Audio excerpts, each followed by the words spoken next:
The New Future of Making on Mars, a tutorial conference for students. Discover possibilities for you to take part in the exploration of Mars. 5 tutorials, 1 plan for building a science station on Mars, 1 veteran's guess about the future, 1 super interview on hot robotics in Leo, 1 conference summary, 8 subject matter world experts from NASA, top universities, and 3 space companies. Sponsored by the Mars Society of Canada, Maker Works of Ann Arbor. Organized by 2 Planet Steel. See possibilities you haven't seen before. This conference talk builds on a paper titled The Ironberry Plan, an electric and steel-making way to build a science station on Mars. The speaker, Rolf Miles Olsen, is the founder of the conference organizer, 2 Planet Steel. Dr. Olsen provides an outline of the initial stages of making things on Mars. He emphasizes the importance of carrying out small making projects in America soon. Such projects will, 1. Demonstrate the practicality and cost-reducing potential of making on Mars. And 2. Open opportunities for young engineers to have careers working in the next era of Mars exploration. The talk discusses the science that grounds the Ironberry Plan in knowledge of special resources. As the talk progresses, it becomes clear that electricity generation and steelmaking are a starting point for a richer, mutually beneficial nexus of activities. This nexus should greatly reduce the cost of constructing a Martian science station and should make us make the station soon. Hello, my name is Rolf Miles Olsen, also known as Rolf Miles Olsen, and I'm the founder of 2 Planet Steel. Today, my talk is about making things on Mars. It's a little unusual. You don't often have a talk about making things on Mars. And I'm going to start off with a big plan for making electricity and steel on Mars. Now, in this big plan, electricity generation levels start off very small and then quickly grow up to surpass 1 megawatts. And I'm going to say right here now, 1 megawatt levels of electricity generation on Mars is considered very large today when people are thinking about how to do things next on Mars. But with the big plan, we go past 1 megawatts and can continue up to 10 megawatts. And then we can go up even higher. If we want to have more electricity at a new Mars science station, then the big plan can deliver. If we want 50 megawatts, it can deliver. If we want 250 megawatts, we can deliver. How is it possible for the big plan to deliver such extremely high levels of electricity generation on Mars? Well, it's basically down to 2 reasons. One, that there exists types of solar electricity generation technology that can be made almost entirely out of steel. And 2, that we can make such solar electricity generation plants on Mars. That's it, in a nutshell. Now, the big plan is grounded. It cannot be done at just any place on Mars. It has to be done at a particular subregion of the Meridiani Planum. This subregion has extremely good iron ore resources and water resources. Unfortunately, this subregion does not yet have a name, or not an official name anyway. The person who discovered it, Phil Christensen, who discovered it with an orbiter circulating all of Mars continuously, doing a global survey, called this subregion the hematite-rich region of the Meridiani Planum. I am going to call it IROM, which is short for the iron region of Meridiani. And I'll just say that it's an ongoing story as to what this subregion will be called. Now, after its iron and water resources, what else is important at IROM? Well, significantly, it has an equatorial position, which means it has relatively excellent climate for Mars. And in addition, it has even more resources for making things such as sulfur concrete, glass, ceramics, fertilizer, agricultural soils, what else? Silicone, and even with enough time and enough processing, we're not going to do this tomorrow. High purity silicon, which is used for making things like PV solar panels. Okay, I want to convey also something in this talk, which is as important as IROM's resources and the big plan to make electricity and steel. That is that we can demonstrate small making projects that go towards demonstrating that the big plan can be implemented. And we can demonstrate these small maker projects right here in America with small engineering teams with very little money. Now, some examples of such small maker projects will be given in the latter half of this talk. But I should say we should have some of these demonstrations soon. They will be low cost and they are important. Why are they important? Because doing a few of these demonstrations will show to the American public that going to Mars and implementing the big plan is entirely possible, and it will tremendously reduce costs for building a science station on Mars or any other habitation that you want to do on Mars. Now, with giant cost reductions, it will actually make sense to implement it. So the demonstrations are important because they can take us from me talking about it to the point where the American public says, let's do it. Okay. And finally, another reason to do the demonstrations is to give teams of young engineers, probably students, an experience, a great experience, which can help them start in on a career helping to implement the next era in the exploration of Mars, which will go on for 10, 20, 30 years. Okay, that's my intro. So the big plan was published a year ago in this paper, the Ironberry Plan, an electric and steel making way to build a science station on Mars. Already hinted at this. The core of it is demonstrated in this diagram here. And one thing I want to emphasize here, that this isn't just some diagram which might look like it's diagramming out some computer program. This thing is grounded. So we want to get past just the abstraction of this flow diagram and think about the actual things that it's talking about. So the first thing I want you to think about is putting the idea of landing a spacecraft, a big spacecraft with a big payload on this place in Mars, which has great iron ore. Okay, so I actually talked about this a little in the intro. There's three things here: an iron making, a steel making process. We have a steel manufacturing process, and we have electricity generation.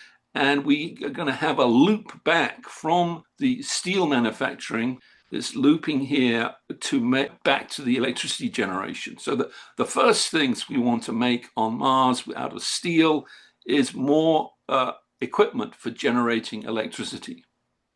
If we do that, we end up with a bigger amount of energy generation capacity, which means that you have a looping structure like this for keep making yourself. Then you end up with a growth profile which can be exponential, which is important for starting off with small generation levels and building up to big levels. Now, I should go through the startup process before we get into a complete repeating loop process. So let's start with it. We've landed our spacecraft on the surface of Mars, and in this big plan, this spacecraft is no longer a spacecraft. It is a building now sitting on the surface of Mars, which is going to stay there and just make things inside of this building. It's a factory. Okay, so what have we brought from Earth down on to the surface of Mars in this factory? You've got iron and steel making equipment, you've got steel manufacturing equipment, you've got a small amount of electricity generation equipment. Now, the amount of that is to be determined, but let's say something around 10 kilowatts, which is enough for a couple of large houses or maybe 3 medium-sized houses. And also inside of there, you've got a bunch of robots for doing things. There are 2 grades of robots. There's a roving robots, which can go in and out of the factory outside onto the surface of Mars and do things on the surface of Mars. And then there's interior robots who just always stay inside the factory. So we've just landed, and the first thing we need to do is really set up the first level of electricity generation. And so you put to work at least 1 rover to start taking out the equipment you carried from Earth and setting it up outside the building, outside the factory, to start generating electricity.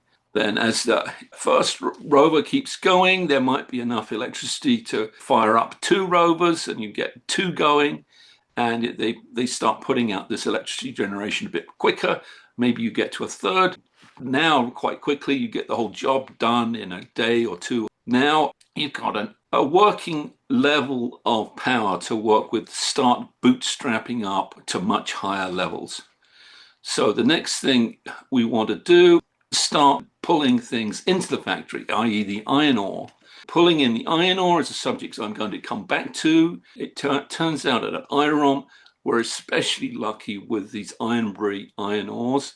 They're incredibly easy to bring from the outside to the inside of the factory, and they're also extremely high quality iron ore.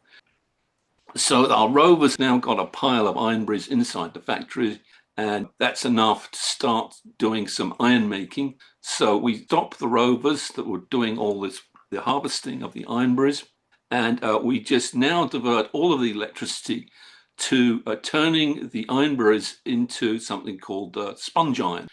That's actually quite an energy intensive process, and it might take a while to convert all the Ironberries we bought into little pellets of sponge iron. Okay, now we've got a pile of sponge iron inside the factory, and we can start going on to a bunch of steel making steps. Now, I'm not going to go heavily into those details. That's actually what my company, 2 Planet Steel, does. We've been gotten money from the National Science Foundation to figure out how to turn sponge iron into steel intermediates. The thing we create first is a powder of steel. We turn most of the powder into things like sheet steel and tubes of steel and rods of steel. So those 4 things here are really important intermediates, which you look on this diagram, you can think of this arrow here, steel going from steel making to steel manufacturing. This arrow here is these intermediates, steel of powder, sheet steel, and tubes and rods of steel. And then we go into the steel manufacturing part of our factory. And this is basically filled up with CNC machines and industrial robots. And they start turning these steel intermediates into something that's useful. Now, those CNC machines, industrial robots, they can make all sorts of things, but there is a high priority thing to make first. And that is written down here at the bottom of this slide: steel electricity generation equipment. The highest priority thing for this steel manufacturing factory to make is more equipment for generating electricity. We'll take a look at what this equipment is later in the talk, but for now, the important thing to know is this: you've made this initial batch of steel electricity generation equipment, and the rovers come in again and pick it up and take it outside and set it up outside to create more capacity in our electricity generation. We've now completed the first run around this loop. And the important thing here is you can keep looping around this time and time again. And each time you do it, you up the amount of electricity generated, You can speed up the amount of iron making and steel making, and you can also speed up the steel manufacturing. I will also quickly mention here that these three steps are actually locked in with the liberation of water, and that the liberation of water will actually grow exponentially in the same doubling time as the growth in the electricity capacity. Now, this is great. There's actually a push and a pull to liberating the water. We want the water. The water is great, but actually doing this actually helps also up our electricity generation. It's not entirely obvious why now, but later in the talk, I'll get back to that. Now, we've been going for a little while, and we've built up quite a bit of capacity, and we want to start making other things with the steel. I will just mention a couple of simple things that will be made soon after we start making the electricity generation equipment. First things made after this will just be simple steel tanks for storing some of this water we're producing. We'll also make some steel tanks for holding oxygen. The iron making step in here actually produces a lot of oxygen. It involves doing a lot of electrolysis, and the oxygen is created in this electrolysis. Now, I will actually make lots of oxygen. So when the humans turn up and we want to breathe on Mars, we'll have a huge supply of not only oxygen, we can mix it in with other gases to create a highly breathable air for the humans landing on Mars. Just to dwell on this a little, flipping to this, going with your imagination, because making water tanks is kind of boring. You'll be able to start making things perhaps like this one, more rovers. This is the lunar rover from the Apollo missions, a famous rover. Or you might make something like this, which is like a concept for a rover to harvest the ironberries. Okay. Now, but we have to, in the rest of the talk, we have to stand grounded. We can't run off speculating too much about what would be cool to make out of steel. That's up to you young people in the audience to let their imagination go as to what you can do with steel on Mars or the other things beyond making electricity generation equipment. Go on to the next slide, which is a very important one. In it is my favorite image of all of Mars. It has everything illustrated in here to explain how you can start up the Ironberry Plan to make steel and make more electricity generation equipment with steel. Okay, so I'm going to spend quite a bit of time on this slide. I'm going to start off here. Let's get the cursor and point it here to this man, Carl Sagan. For young people, you might not know who he is, but he was incredibly important at NASA and in Mars exploration through the 70s, 80s, and 90s. And he became quite famous for a while. Here, being photographed in a TV series he made called Cosmos, which was very popular in the 1980s. Carl Sagan and Dan Goldin, between them, worked out something called the water strategy and to do Mars exploration faster, better, and cheaper. Now, this is actually a huge achievement. They worked this out in the middle of the 90s. This was just after a huge failure in Congress. George Bush Sr. asked for a report put together to do human exploration on Mars. This report said the cost of doing it back then was estimated to be $300 to $500 billion. And all it would do would take one or two people onto Mars and get them back $300 to $500 billion in 1990 dollars, which is a lot of money. That plan didn't go anywhere. So in recoil to that plan, Carl Sagan and Dan Goldin said, well, we're going to cut costs by a factor of 1,000. We're going to do projects that cost $300 to $500 million. That's a 10 times 10 times 10 factor cheaper.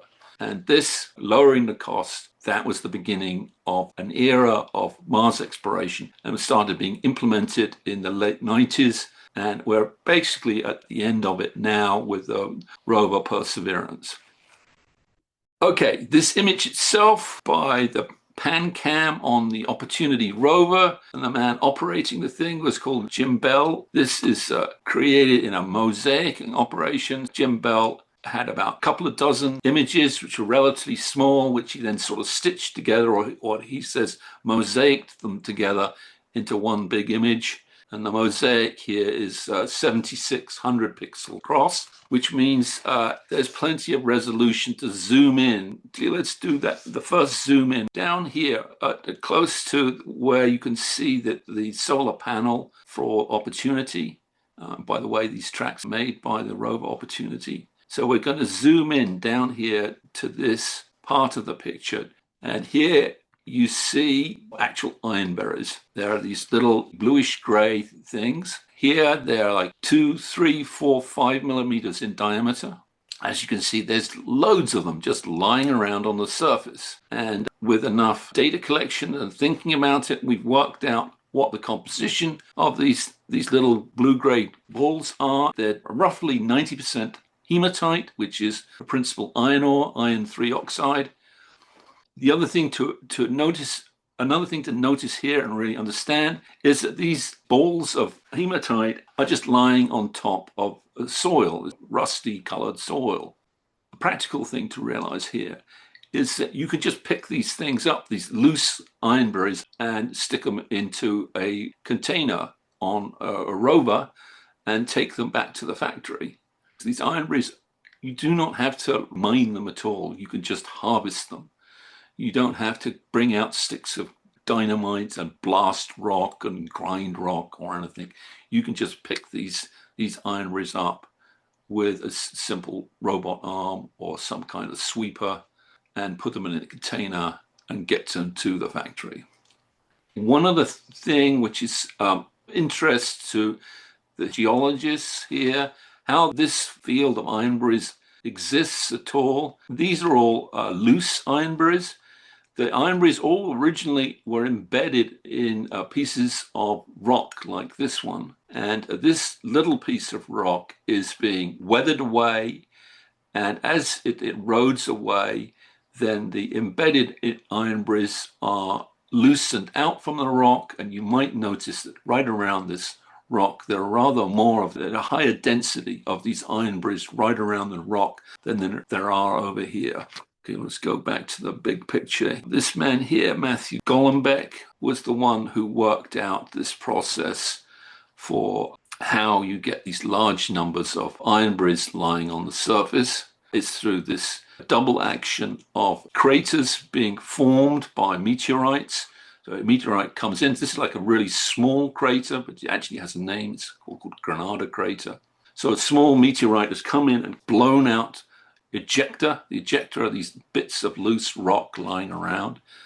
And then this rock is then sitting above the surface, and it's open to being eroded by a process called saltation.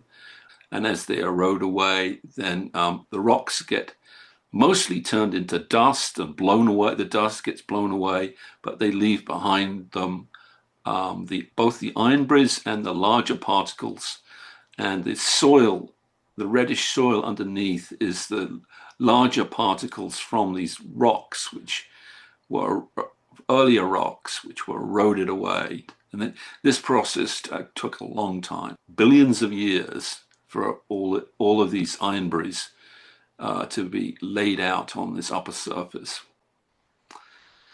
The ironberry hematite content, this was worked out with basically two data sets. This man here, Richard Gellert, created the larger of the two data sets.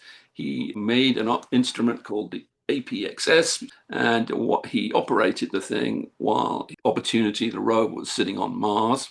And he collected a bunch of data. Let's go back to this. He would, the robot arm would reach out and place his APXS right above the surface, like this. It was just like an inch across the window looking into the material it was measuring, and it would measure whatever it was pointing at. A few dozen times he did this at locations just like this one. The other data set, which is important for getting the composition of the ironberries, was again created by this man, Phil Christensen. He had an instrument on the rover called the Mini-TESS, which was like a scaled down version of the instrument he had up on the orbiter. His mini test instrument had a big field of view. When it looked down at a view like this, it couldn't really tell you too much about the composition of the Ironberries. It gave you a mixed signal of the Ironberries and the soil underneath. But he saw images like this one and he realized, I can do something a little clever with my mini test instrument. I won't look straight down at the soil. I'll look off at mid distance and long distance. Here, where's the cursor? Off to a place like this. I'm going to show you a blow up of that. So you see off in the mid distance here, or you can't see this mixture of soil and Ironberries. You just see the tops of the Ironberries. They stick up a couple of millimeters. So when you're looking off into the mid distance, all you see is the Ironberries, and that's all this instrument could see. So now looking off in the mid distance, he could take measurements just of the Ironberries. With this, he found out that with his instrument, that the Ironberries contained no silicates. And combining this information that the Ironberries contain no silicates with Richard Gellert's information, you could then find out that with a bunch of mathematics, hematite dominated composition of the Ironberries. Again, there's another thing here which is important. That's the water in this place. It was kind of tricky measuring the water content for this place. That the rover itself had no instruments on it which could measure hydrogen. No way for the rover opportunity to measure water levels. So all of our knowledge about the water in this area and all over Mars is from data taken from orbiters. And if you're looking down at a region like this, what you see an awful lot of is the Ironberries and the soil. You don't see all that much open rock. I mean, there's a little bit of open rock here, and if you go over here off to the middle, there's more open rock over here. But if you look down in this region, mostly what you see is Ironberries and soil, and those things are relatively dehydrated. What does have a lot of water in them is these big rocks. It was Brian Hynek, who spoke earlier in this conference, who really figured out how that these rocks probably had an awful lot of water in them. A couple of pieces of evidence suggested it, with Brian used just in a neighboring region to this, which Brian was the main person who studied. He called it the etched terrain region, just to the east of Iron. There were rocks there open to being seen by the orbiters, and these rocks had the highest levels of hydration of any rocks anywhere on Mars. And Brian thought, well, probably these rocks like this, where's the cursor, like this one, over in Iron also have very high levels of water. There was all sorts of geological evidence to suggest that these also would have high levels. So he talked to some other orbiters, colleagues over at Johns Hopkins University and ESA in Paris, and they took on Brian's ideas and took measurements of large expanses of rocks in Iron around the edge of large craters. So this crater here, this Victoria crater, it's a mid-sized crater. The exposures of rock here are okay, but you wanted larger expanses of rock. They managed to find a larger crater and to concentrate on the rock. And lo and behold, this rock had the same water signals as the etched terrains in the neighboring regions. These rocks are highly hydrated. Brian Hynek's work was really critical. There are one or two other people here. I won't bother talking about Richard Morris and Arvidsson, who did important work. I will mention here the work of B.C. Clarke. He did experiments to find what else is in this rock besides water and Ironberries. His paper described what else you could find. These rocks are filled with useful things. They have an awful lot of silica, which is one of the main ingredients of glass. It also has a lot of magnesium and calcium sulfates, which can be broken up to produce a lot of sulfur. With all that sulfur, you can make something called a sulfur concrete. which is going to be an awesome material to have on Mars for making buildings and making roads and making landing pads and all sorts of things. So after you've taken out the sulfur from the magnesium and calcium sulfates, you end up with lime and soda. You can mix that with a silicon and make a great glass. There are other things in there. You can make fertilizer. You can put the fertilizer in with the soil and have a great agricultural soil. You can also make silicone and silicon from the silica. Anyway, let's move on. We're going to get back to the steel making. So we want to get back to this diagram. We're going to go from the iron and steel making into the steel manufacturing. What it is we're going to make. So let's go over here. We're going to make intermediates. This is just images pulled off the internet. They're not my sheets and tubes and rods of steel, but that's what they look like. And we're also got powder. This is actual powder that Two Planets Steel made with NSF funding. That's quite a heavy bag. It's over 11 pounds of iron powder, which we importantly made with a method that you can use on Mars. You can't make steel on Mars using normal steel making methods here on Earth. You have to do something special. And this is what Two Planets Steel worked out with some funding from the NSF. Okay, and here we made a little rod of first piece of Mars steel ever made it so you can make Mars steel on Earth. Mars steel is about the process of how you make it, not exactly where you make it. So you can make some Mars steel on Earth. And here it is, the first ever piece, historic piece of Mars steel. We're going to go on to here. I've been having this image behind me. Here it is again on the slide deck. This thing, first, before telling you what it is, I just want you to look at the pieces of steel in it. This is just an angled piece of steel, so you can make that out of a sheet steel by creating a strip of steel and then bending the steel. And this piece here that also you can make out of sheet steel, and you cut some holes in the sheet steel and do some bending. Then I'll comment that you've got to sort of join things together. In this photograph, they're using a lot of screws. Screws will actually be rather difficult to make on Mars. We won't make screws to start off with on Mars, so we'll have to do some other joining method, probably welding. Now, doing these kind of jobs are the small maker projects which I referred to in the introduction. Making one of these things will be the most consequential small maker project that they'll work on.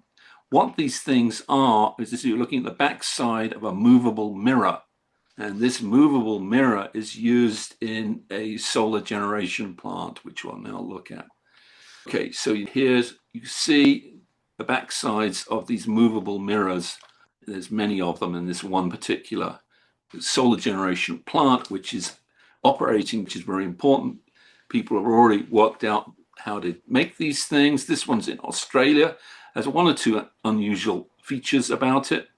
But the thing to notice here is that most of this thing is made out of these mirrors here, these heliostats. They also have this thing here, a tower, which is made out of simple steel, which we could make out of steel tubes on Mars. And then at the top, it has something called a receiver. What's happening is the sun is shining somewhere over here, top right. The sun is coming in, hitting the mirrors, and the mirrors then reflect the light up to this receiver. This Australian receiver at the top is rather unusual. They're the only who've done it. This receiver has photovoltaic cells up here. The light comes in and immediately generates electricity right at the top. This use of solar PV, concentrated PV at the top, was successfully done by the Australians. And it'd be a good technology to use on Mars. Now, I brought up water liberation early on in the talk, and we need to talk about this receiver in conjunction with the water liberation. So we've got all this energy coming into the receiver from these mirrors, and it's getting very hot. This thing should not get any hotter than its operating temperature. It should reach a hot temperature and then stay there. And when it's in this steady temperature, the amount of energy coming into that receiver must be equaled by the amount of energy leaving it. And if that energy balance isn't met, then either the receiver cools down, or what you don't want to do is it to hot up and for the receiver to break. The energy gets away from it from three major methods. Re-radiation, so this is giving off some light.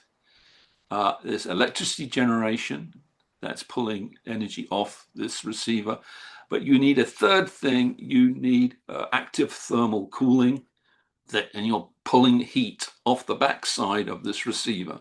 So you need to pull heat off the back. If you have a lot of mirrors, like in this unit, you have lots of mirrors. If you're just starting up and you had like just one or two mirrors, then you don't need any active cooling. But as you build up the number of mirrors and the concentration of the sunlight at this receiver, you need to start cooling this receiver. This heat that you pull off the top will be pulled off with a thermal fluid. You then need to take it away and dump the heat, because this fluid's going to be going around in a loop. The fluid that comes back must be cooled off so that it can again cool off the receiver. So fluid goes into the receiver, it's cool, comes off the receiver and it's hot, and then goes down to something which must cool the liquid. Now, this can be a simple heat sink, which you just dump the heat into the ground, which at some point we'll probably do. But a better thing to do is to create a steel box and dump a lot of excavated rock into the box, and then you push the heat into the rock in the box. And this rock is iron rock. It's full of hydration, and this will dehydrate the rock and produce all that lovely water you want. I'd also make a side comment about this. You're digging up the rock, you're digging it out of a hole. The hole itself can be quite useful. You can burrow into the rock underneath and create a living space for people down in the rock. And with this, once you've dug out the rock, you can stabilize the whole thing with a couple of methods. Actually dehydrate. So now I'm talking about the rock that's left into those giant formations of rock after you've pulled out some excavated rock. So you want to stabilize that rock, and you can dehydrate it a bit, and you can also line it with, guess what, sulfur concrete, and create a great living environment underneath the surface of iron, where you'll be nice and safe from all that nasty radiation that people are talking about. Okay, but that's yet one more layer of self-beneficial looping around. You've got the electricity generation, you've got the steel making, you've got the water generation, and the creation of excavated spaces for people to live in. Okay, you want to take away from this talk this Australian power generation plant, and the thing is, you can create something very like this Australian power plant at one of the places, like this place on Iron. This is at one particular crater, but there are lots of places you could start doing this in the region, which is of Iron, which is quite large, just about the size of, has the area of the Lake Superior. Take away this image and this image. We can build these things, which are now in Australia, in a place like this, using the Ironberries and all the water in these rocks over here. Just one more thing here. Go to this. Go back to the idea of using the other material in the rocks. So you've got the rocks, which contain the Ironberries, and the water. It also contains the other stuff, the silica. So once you dehydrate it, you can dump it into more processing of the local rock, and you produce all these other things like glass and silicone and fertilizer and ceramics, and I think there was one other thing. Well, you can go on to to create silicon wafers out of this stuff. The whole thing, it's just tremendously well interwoven with one benefit after another. And before I leave this slide deck, I'm just going to give a shout out to the National Science Foundation, the NSF, for helping us fund this research we've done into the methods for making steel on Mars. And now I am going to jump out of this slide deck. Okay, back here. And let's see, I've got to wrap this up. Yes, take away this picture, the simple those two images of this solar generation plant in Australia and this image on the rim of Victoria Crater. And the rim of Victoria Crater isn't especially special. You could go to lots of places on IROM and have the same magic resource availability of iron ore and water and all its silica and everything else. And you can build things like this thing behind me. It's not that difficult to make with robots and steel intermediates, which we can make, and talented teams of young engineers. We should be able to make something like this thing behind me with the talent of young engineering teams and a few robots to help them out on Mars. And with those things, we can demonstrate these things right here in the US, and it'll be fun watching the demonstrations, and I bet you'll enjoy watching those demonstrations. So I've got to look up at the camera here and remember that you're up in the camera, not in, I shouldn't be looking myself. Okay, it should be fun watching these student demonstrations of making something like this. And if we do it, you'll find out. You'll have to think about it. What is the cheapest, least costly way to set up a Mars station? Do you want to carry everything onto the surface of Mars with a reusable rocket? Or do you want to make all of the heavy stuff like steel and concrete and glass on Mars? I'll just put it nice and simply there. It'll cost a lot less if you make most of this heavy stuff right there on Mars. Anyway, we should start making these things in places like California and the Mojave and Nevada, and give students a great opportunity to show what they can do in making these. If they can just make one of these things here behind me, or something very similar to it that does the same job, then we're really off to the races here. We will be able to go to Mars and build a science station, do some great science there from this base at a cost which everyone will like. The cost of doing it, well, I'm not going to do it too much. This is for the future, a future debate. But I'm betting I can pull out a $5 bill here and bet that it'll be much cheaper to do it with this plan, where you make steel on Mars and make electricity generation units like the one behind me on Mars, than it will be to carry everything there from Earth to Mars in reusable rockets. Okay, that's it. You have just heard a talk in the conference for students, The New Future of Making on Mars. People like you are taking part in the exploration of Mars. You can too. This online conference is sponsored by the Mars Society of Canada and MakerWorks of Ann Arbor, Michigan, and organized by 2 Planet Steel. Please like, subscribe, and watch more conference videos.